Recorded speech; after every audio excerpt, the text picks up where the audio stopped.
Դեպքի վայրեն ժամանել հատուկ նշանակությամբ փրկարարական աշխատանքների իրականացման կենտրոնի հատուկ փրկարարները, որպեսզի կարողանան իրենց տեխնիկայով Պորշկայանի միջից դուրս բերել երկաթե արգելապատնեշը, ժամանել են նաև ճանշինի աշխատակիցները, ովքեր հիմա փորձում են այս երկաթերը տեղափոխել, որպեսզի նորը բերեն եւ նորից երկաթե արգելապատնեշը տեղադրեն նույն վայրում։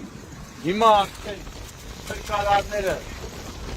պատրաստվում են երկաթե այս արգելապատնեշը կտրել, որպեսզի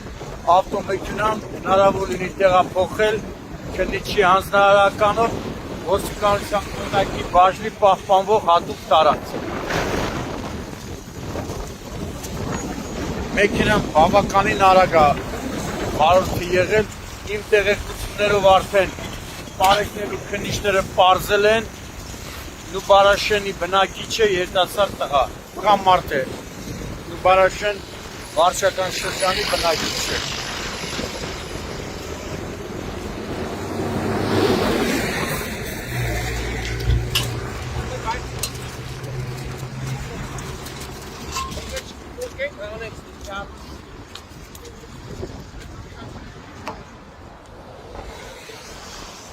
Անկեղծ ասած,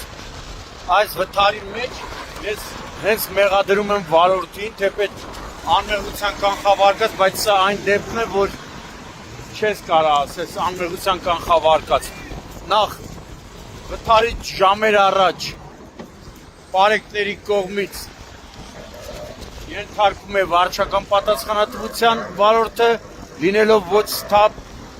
հետ ընկերը գալիս է, ավտոմեքենան հանձնում են ընկերոջը, որպեսզի օրենքով, ամեն ինչ կատարվում է օրենքով, ոչ սթափ լինելու համար վարչական պատասխանատվության են ենթարկվում, բայց ժամեր հետո տեսնում եք ողբերգական վթար։